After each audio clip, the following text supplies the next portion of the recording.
Hello everyone and welcome back to the channel and our lecture series of accounts of holding companies.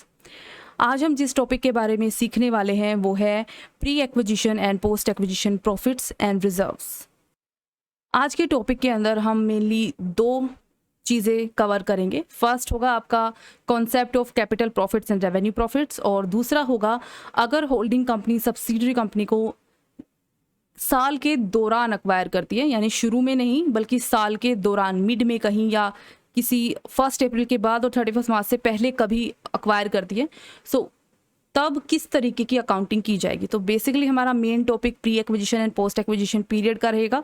Post acquisition period क्या होता है, pre acquisition period क्या होता है, और इस टॉपिक के मेन टॉपिक के अंडर हम दो चीज़ें पढ़ेंगे, capital profit revenue profits and shares of subsidiary acquired during the course of the year. Lecture में आगे बढ़ने से पहले आपके लिए एक इम्पॉर्टेंट इन्फॉर्मेशन, इस लेक्चर से related time stamp description box के अंदर दी गई है। सो अगर आप चाहें तो किसी एक पर्टिकुलर टॉपिक के ऊपर डायरेक्टली आप टाइम स्टैम्प के ऊपर क्लिक करके जा सकते हैं। तो चलिए आज का लेक्चर शुरू करते हैं। सबसे पहला टॉपिक है हमारा pre acquisition and post acquisition profits and reserves. Pre acquisition profit का क्या मतलब है, पोस्ट एक्विजिशन प्रॉफिट का क्या मतलब है, कैपिटल प्रॉफिट या रेवेन्यू प्रॉफिट जब हम बोलते हैं तो उसका क्या मीनिंग होता है। देखिए अभी तक हमने जो भी इस चैप्टर के अंदर कॉन्सेप्ट्स पढ़े हैं, जो भी हमने प्रैक्टिकल क्वेश्चंस किए हैं, सभी में क्या था कि हम जितना भी आपका कंपनी को अक्वायर करते टाइम आप जो भी प्रॉफिट आपका सब्सिडरी कंपनी के अकाउंट्स में लिखा होता था, उनकी बैलेंस शीट के अंदर या जो भी रिजर्व्स लिखे होते थे, उस सभी को हम कैपिटल प्रॉफिट कंसिडर करते थे। एंड कैपिटल प्रॉफिट की तरह ही उसकी ट्रीटमेंट करते हुए हम उसे गुडविल या कैपिटल रिजर्व की अमाउंट निकालते समय उसको पूरी की पूरी अमाउंट को हम कंसिडर करते थे। सो इसको अगर मैं आपको समझाऊं, प्री एक्विजिशन का जो मतलब होता है, एक्विजिशन हम सबको मालूम है कि क्या होता है। एक्विजिशन का मतलब होता है एक्वायर करना। सो प्री एक्विजिशन का मतलब होगा एक्वायर करने से पहले। Pre acquisition profits and reserves का मतलब होगा अक्वायर करने से पहले का प्रॉफिट और अक्वायर करने से पहले का रिजर्व। सेम चीज होती है आपका पोस्ट एक्विजिशन। पोस्ट एक्विजिशन का मतलब होता है अक्वायर करने के बाद का प्रॉफिट या रिजर्व।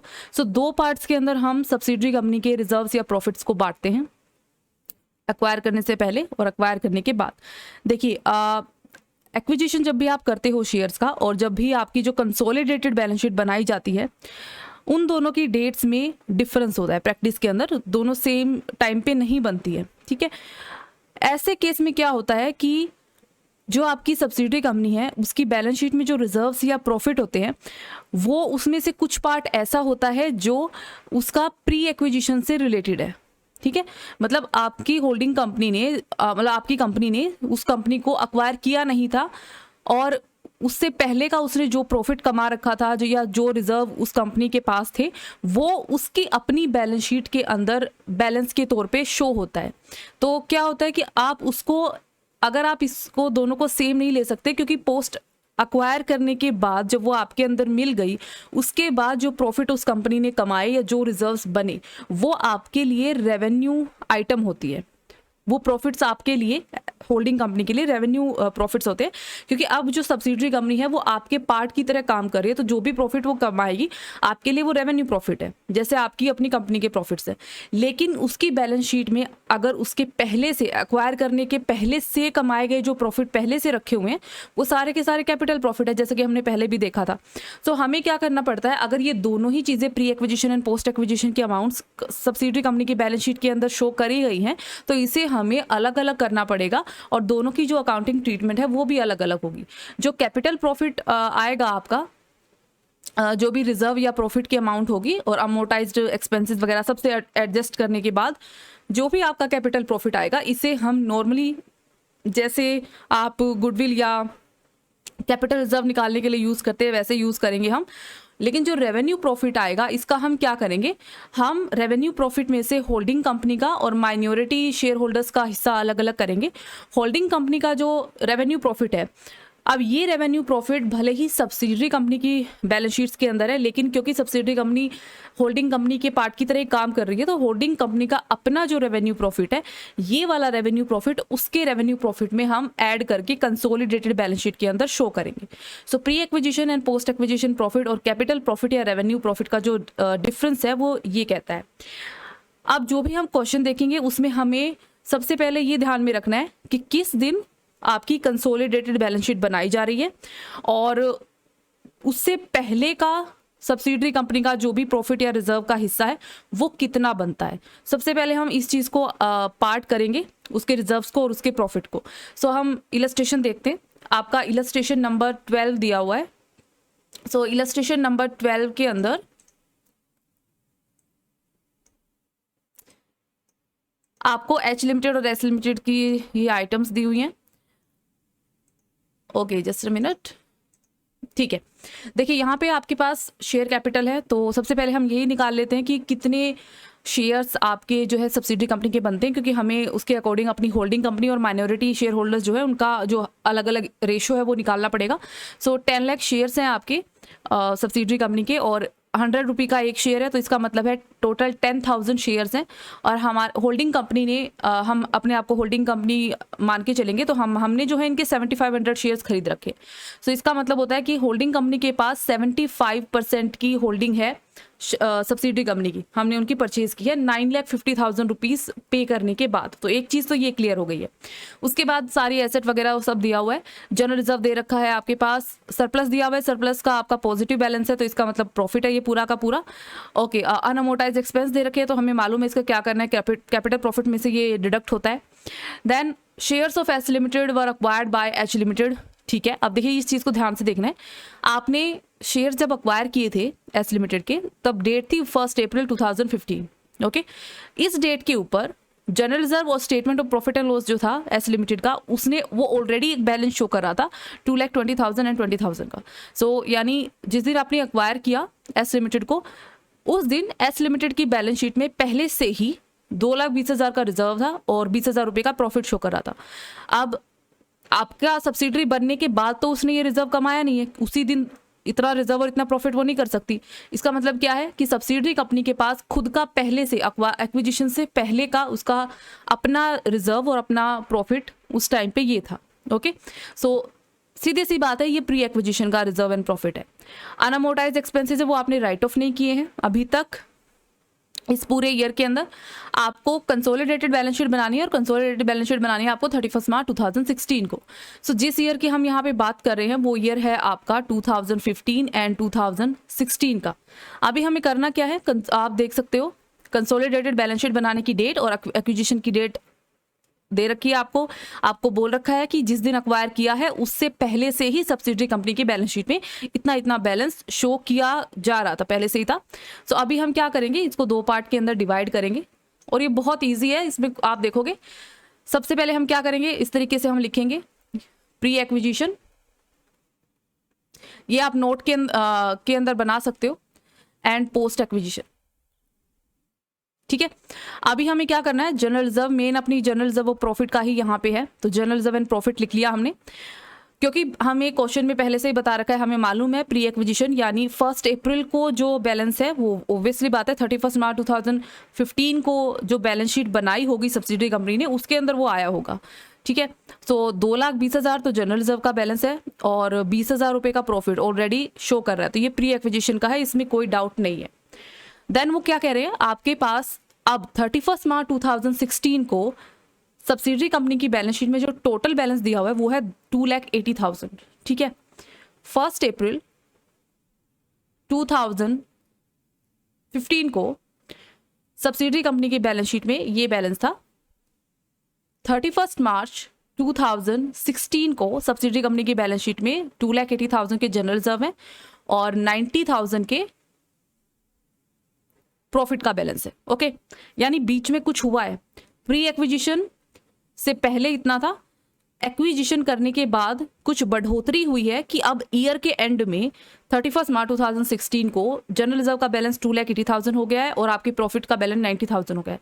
इसका मतलब ड्यूरिंग द ईयर क्या हुआ है, सब्सिडरी कंपनी के रिजर्व्स के अंदर बैलेंस बढ़ा है 60,000 रुपीज़ का, और प्रॉफिट्स बढ़े हैं इसके 70,000 रुपीज़ से। अब ये जो 60,000 और 70,000 है, ये ड्यूरिंग द ईयर बढ़े हैं, यानी 2015 एंड 16 में बढ़े हैं। 1 अप्रैल 2015 से 31 मार्च 2016 तक ये बढ़े हैं। इसका मतलब ये सारा का सारा पोस्ट एक्विजिशन, अक्वायर करने के बाद का जनरल रिजर्व और प्रॉफिट है। ये जितना भी आपका पोस्ट वाला आया है, ये पूरा का पूरा आपका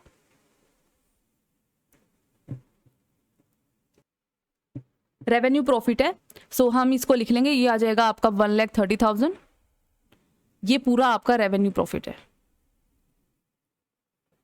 सो रेवेन्यू प्रॉफिट अपना क्लियर हो चुका है। अब इस रेवेन्यू प्रॉफिट का करना क्या है, हमें इसे 2 पार्ट्स के अंदर डिवाइड करना है। फर्स्ट आपका होल्डिंग कंपनी का शेयर जाएगा, दूसरा आपका सब्सिडरी का शेयर जाएगा। सो जैसे कि हमने देखा था, होल्डिंग कंपनी का शेयर इसमें से 75% बनता है, और सब्सिडरी कंपनी का जो शेयर है वो इसके अंदर से बाकी का जो बच गया 25% वो बनता है। सो 1,30,000 को हम दोनों पार्ट्स में डिवाइड कर देंगे। So just a minute.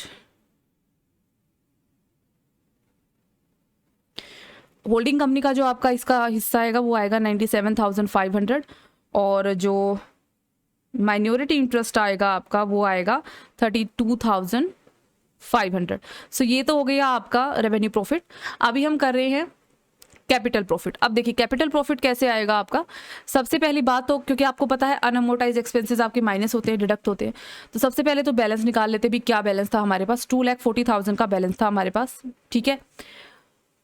अब इस बैलेंस के अंदर से हमें जो हमारे अनअमोर्टाइज्ड एक्सपेंसेस हैं, जो हम करते ही हैं, ठीक है, इसको हम करेंगे माइनस। 25,000 के आपके अनअमोर्टाइज्ड एक्सपेंसेस थे, इसको हमने कर दिया इसमें से डिडक्ट। ये आ जाएगा आपका 2,15,000।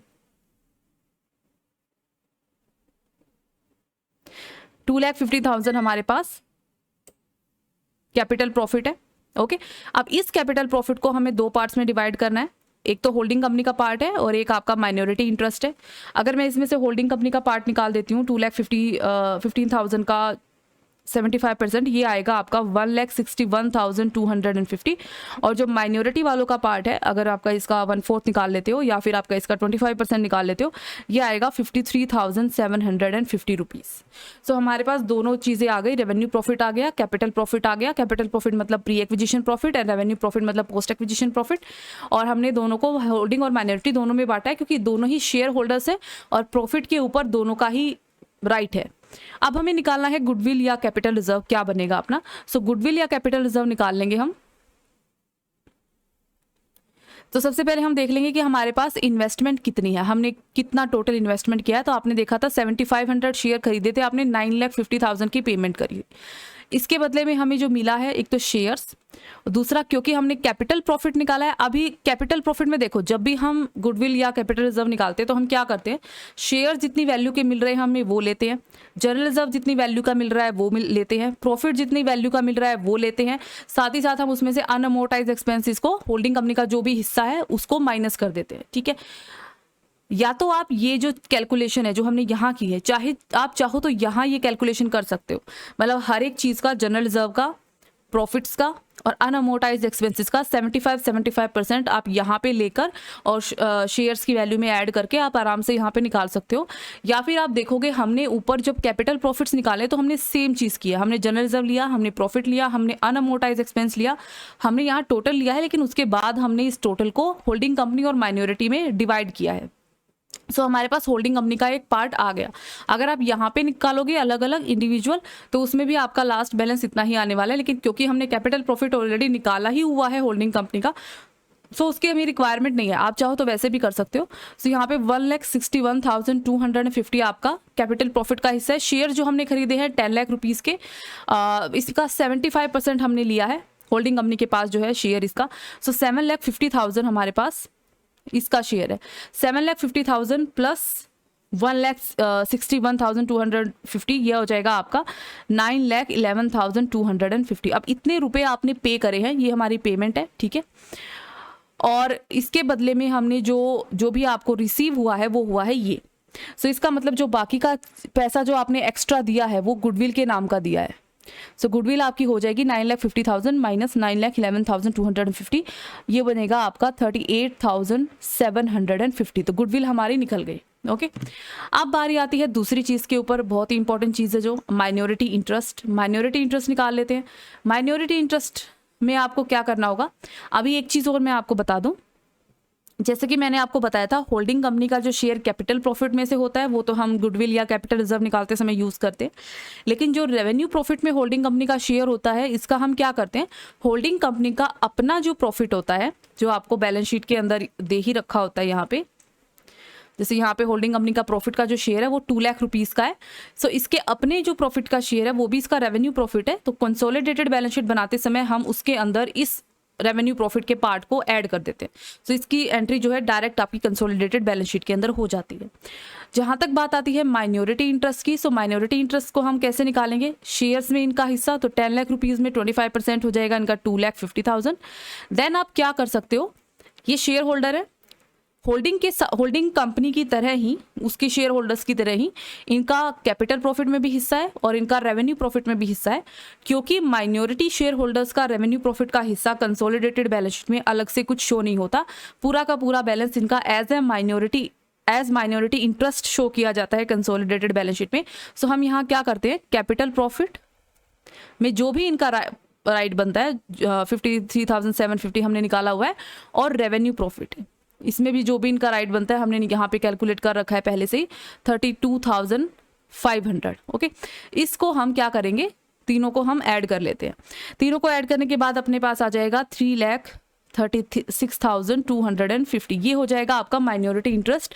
इसे उठा के आप कंसोलिडेटेड बैलेंस शीट के अंदर शो कर सकते हो। आप चाहो तो इसे लंबे तरीके से भी कर सकते हो। कैसे, आप इसमें 25% जनरल रिजर्व का लो, 25% प्रॉफिट का लो, फिर आप इसमें से क्या करो 25% आप जो आपके अनअमोर्टाइज्ड एक्सपेंस है इसका 25% लेके माइनस करो, ठीक है, फिर जाके आपका यहाँ पे माइनॉरिटी इंटरेस्ट आएगा। टोटल जनरल रिजर्व का जैसे हम नॉर्मल निकालते हैं, टोटल जनरल रिजर्व का 25%, टोटल प्रॉफिट का 25% क्योंकि इनका पूरे पे ही हिस्सा है, और टोटल अनअमोर्टाइज एक्सपेंस के 25% को इसमें से माइनस करके आप यहाँ पे आराम से निकाल सकते हो। उससे आसान तरीका है, हमने सारी कैलकुलेशन कैपिटल प्रॉफिट और रेवेन्यू प्रॉफिट निकालते समय की ही है, ठीक है। तो हम क्या करेंगे, डायरेक्ट हम कैपिटल प्रॉफिट और रेवेन्यू प्रॉफिट में जो इनका हिस्सा है वो हम यहाँ पे लिख देंगे। सो हमारा आ जाएगा जो भी आपका माइनॉरिटी इंटरेस्ट का बनता है और जो भी आपका होल्डिंग कंपनी का बनता है। सो इस तरीके से हम निकालते हैं। अगर आपको pre acquisition and post acquisition का प्रॉफिट निकालना हो, आपकी जो कंसोलिडेटेड बैलेंस शीट बनाने की डेट है, आपकी जो एक्विजिशन की डेट है उसमें डिफरेंस है, और जो आपके सब्सिडरी कंपनी है उसकी बैलेंस शीट पहले से ही बनी हुई है और उनकी बैलेंस शीट के अंदर पहले से ही जो पुराना बैलेंस है वो है, ठीक है, एक्विजिशन से पहले का। सो इस तरीके से हम इसको डील करेंगे। अभी और जो सारी चीज़ें हैं आपकी कंसोलिडेटेड बैलेंस शीट बनाते समय वो सब सेम रहेंगे जैसे हम पहले करते थे, बिल्कुल उसी की तरह ही। नेक्स्ट टॉपिक पे चलते हैं हम, shares of subsidiary acquired during the course of year. इसमें और पिछला जो हमने कॉन्सेप्ट देखा है उसमें क्या डिफरेंस है।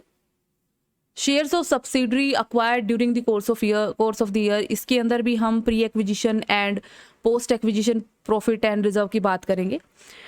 डिफरेंस ये है, पिछला अगर आप इलस्ट्रेशन आपको याद हो तो उसके अंदर होल्डिंग कंपनी ने सब्सिडरी कंपनी को 1 अप्रैल 2015 को, यानी फाइनेंशियल ईयर जब स्टार्ट होता है तब उसने अक्वायर किया था। यानी 2015 और 16 का जो हमने ईयर लिया था पूरा का पूरा साल पोस्ट एक्विजिशन से रिलेटेड था, यानी अक्वायर करने के बाद का था। लेकिन अभी हम जो कॉन्सेप्ट पढ़ने वाले हैं उसमें क्या होने वाला है, इन केस कंपनी साल के जो करंट ईयर है उसके दौरान, उसके बीच में कहीं अक्वायर करती है, यानी वो शुरू में अक्वायर करने के बजाय मान लीजिए 1 मई को अक्वायर कर लेती है। सो करंट ईयर तो वही है 2015 एंड 16, बट वो 1 मई को अक्वायर कर रही है। यानी पोस्ट एक्विजिशन पीरियड क्या होगा, अक्वायर करने के बाद का पीरियड कब स्टार्ट होगा, 1 मई से। सो 1 मई से पहले का जो पीरियड है वो सारा का सारा आपका क्या कहलाएगा, प्री एक्विजिशन का। सो हमें कैलकुलेट वही चीज करनी है, pre acquisition and post acquisition. बस फर्क ये है कि यहाँ पे जो डेट है वो थोड़ी सी आपकी आगे बढ़ गई, मतलब साल के दौरान बीच में कहीं आपकी कंपनी दूसरी कंपनी को अक्वायर कर रही है। किस तरीके से करेंगे हम, सीधा हम इलस्ट्रेशन की तरफ जाते हैं। इलस्ट्रेशन नंबर 14 देख रहे हैं हम। ओके, सो इस इलस्ट्रेशन में देखिए, अब जो चीजें ध्यान से पढ़ने की हैं वो ये हैं। करूपा लिमिटेड है, उसके शेयर्स को अक्वायर किया है स्वरूपा लिमिटेड ने 1 जुलाई 2015 को। ओके, नीचे ध्यान से देखिए, balance sheet, consolidated balance sheet आपको कब बनानी है? 31 मार्च 2016। ईयर जो हमारा एंड हो रहा है वो मार्च 2016 को हो रहा है, यानी हम जिस ईयर की बात कर रहे हैं 2015 एंड 2016 की, 1 अप्रैल को स्टार्ट होता है और 31 मार्च को ये एंड होता है। और अक्वायर जो किया गया है वो किया गया है 1 जुलाई को, यानी साल के बीच में कभी। ओके, नाउ 31 मार्च 2015 को, यानी लास्ट ईयर की जो लास्ट डेट है, उस पे कपूरा लिमिटेड के पास ये बैलेंसेस पहले से थे, यानी ये उसके पहले के बैलेंसेस है। ओके, नाउ इसका कहने का ये मतलब है कि अब जो बैलेंस शीट कपूरा लिमिटेड की आपको दे रखी है, इस बैलेंस शीट के अंदर ये जो बैलेंस आपको दिए हुए हैं, इसके अंदर ये पुराने वाले बैलेंस जो हैं ये पहले से ही शामिल हैं। ठीक है, सो हमें क्या करना पड़ेगा, अब इसको pre acquisition and post acquisition में डिवाइड करके आपको दिखाना पड़ेगा। स्टार्ट करते हैं। ओके, सो हमारे पास क्या क्या डेट्स हैं देखिए, 31 मार्च 2000 आई थिंक 14 था।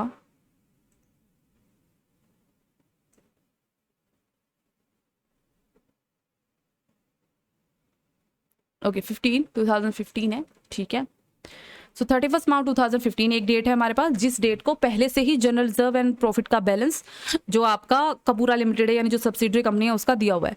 सो हम डाल लेते हैं यहाँ पे जनरल रिजर्व एंड प्रॉफिट। ये तो 100% प्री एक्विजिशन है, क्योंकि अक्वायर करने से पहले की अमाउंट है, 2,40,000 एंड 1 लाख। ओके, अभी हमारा 2015-16 का साल स्टार्ट हुआ है 1 अप्रैल 2015 एंड 31 मार्च 2016 ये अपना एंड है। यहाँ बीच में कहीं आपने 1 जुलाई को अक्वायर किया है, यानी पोस्ट एक्विजिशन से रिलेटेड पीरियड कितना है? 1 जुलाई से लेकर 31 मार्च, यानी जुलाई, अगस्त, सितंबर, अक्टूबर, नवंबर, दिसंबर, जनवरी, फरवरी, मार्च, 9 मंथ्स। ये 9 मंथ्स जो हैं आपके, ये आपके पोस्ट एक्विजिशन के हैं।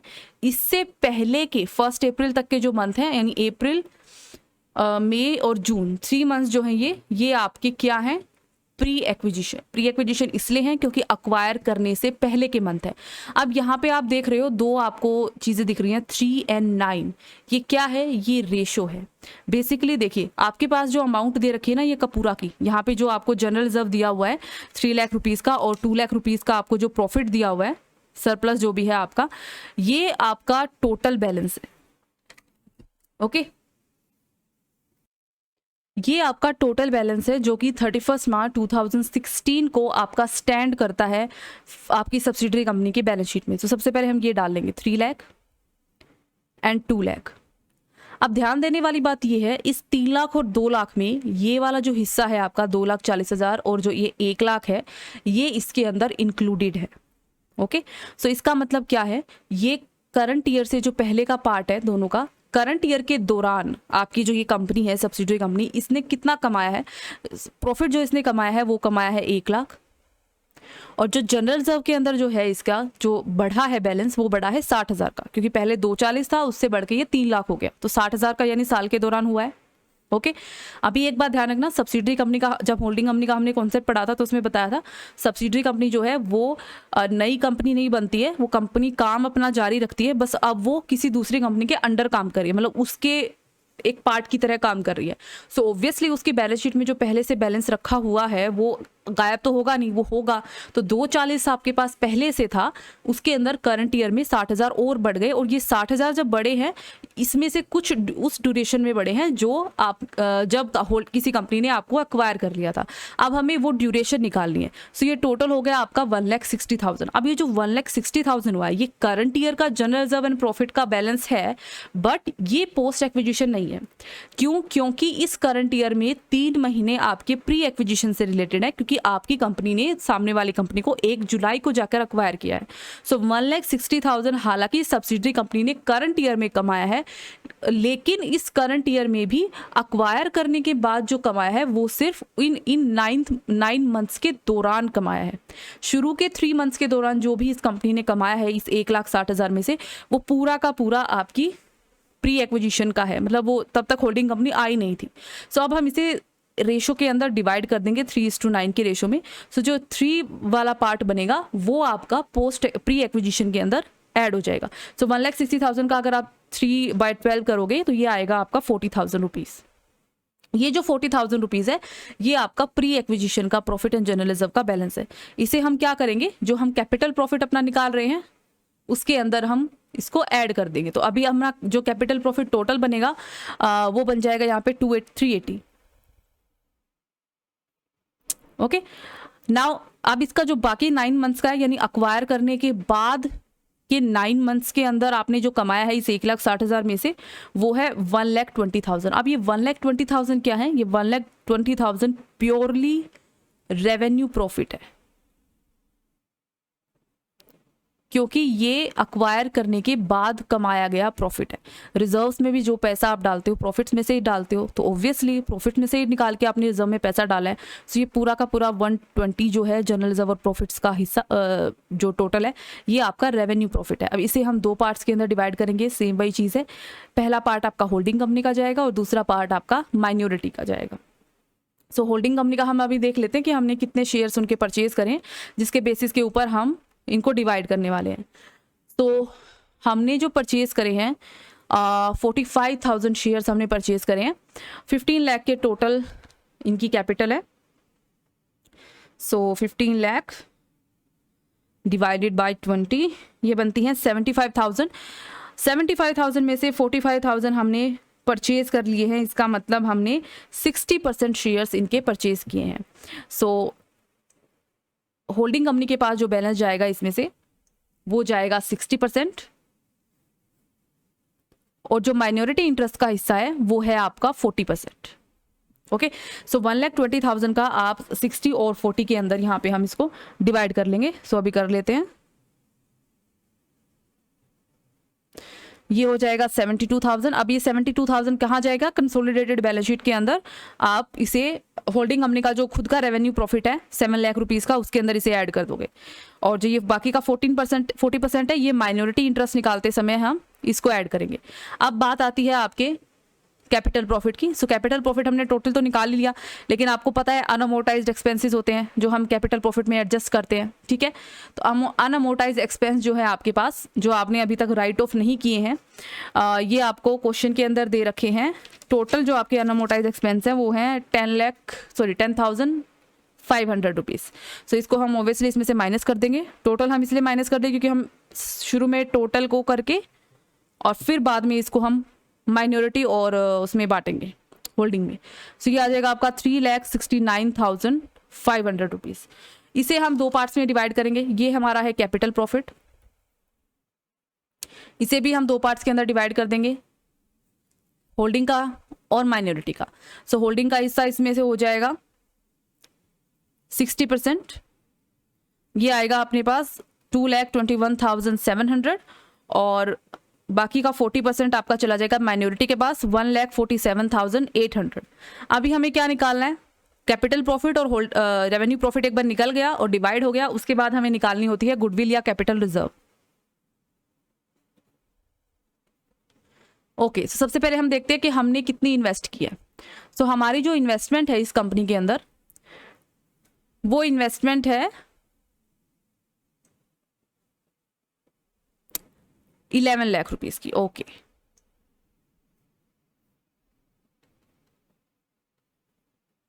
और हमें जो मिल रहा है वो मिल रहा है सबसे पहले शेयर्स।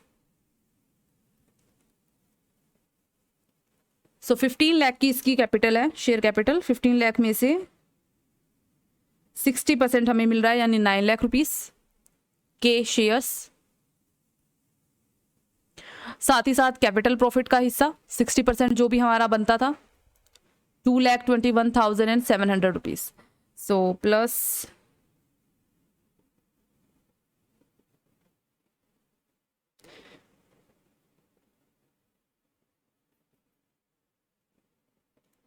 11,21,700। ओके, सो ये जो 21,700 आपको कम रुपए इन्वेस्ट करने पड़े हैं, ये आपके लिए क्या है?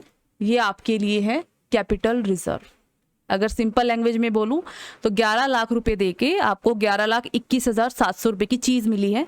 सो ये जो है आपका, ये कैपिटल प्रॉफिट है जो आपके कैपिटल रिजर्व के अंदर जाएगा। अभी हमने दूसरी चीज निकाली है माइनॉरिटी इंटरेस्ट। तो माइनॉरिटी इंटरेस्ट का भी वही चीज है, share, capital profit, revenue profit निकाल ही रखा है, तो लंबा चौड़ा क्यों जाना है? Capital profit and revenue profit. Shares कितने मिले हैं इनको? 15 लाख टोटल थे। 15 लाख में से 60% 9 लाख मिल गए थे इनको, तो बाकी के जो बच गए 40% यानी 6 lakh, sorry not 6 lakh, okay तो 6 लाख ही होंगे। 15 लाख में से 9 लाख जाओगे तो ठीक है, 6 लाख। कैपिटल प्रॉफिट का हिस्सा जो है इनका वो है 1,47,800 और 48,000 है आपका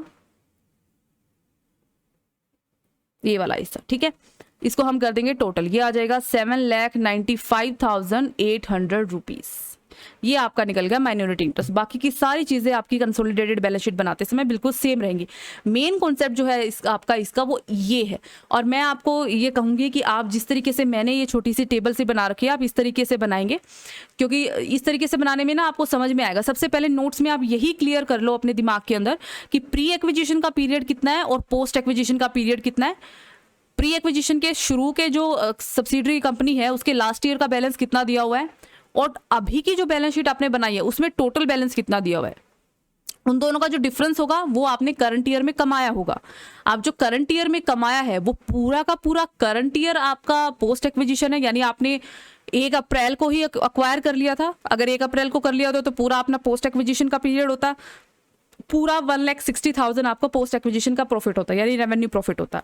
बट आपने 1 जुलाई को अक्वायर किया है, इसका मतलब पोस्ट एक्विजिशन का पीरियड सिर्फ करंट ईयर का 9 मंथ्स का है, बाकी के शुरू के 3 मंथ्स जो है वो आपका प्री एक्विजिशन है। तो ये जो इस करंट ईयर के दौरान 2015-16 के दौरान आपने जो भी प्रॉफिट कमाया है 1,60,000 रुपीज का, इसमें से 3 महीने की ड्यूरेशन के अंदर जो आपने कमाया वो प्री एक्विजिशन का था, यानी 40,000 रुपीज, और बाद की 9 मंथ की ड्यूरेशन के अंदर जो आपने कमाया वो आपका रेवेन्यू प्रॉफिट था या पोस्ट एक्विजिशन का प्रॉफिट था, जो कि था आपका 1,20,000। सो आप सबसे पहले अपने नोट्स के अंदर, वर्किंग नोट्स में ये चीज क्लियर करेंगे कि प्री एक्विजिशन से क्या रिलेटेड है और पोस्ट एक्विजिशन से क्या रिलेटेड है।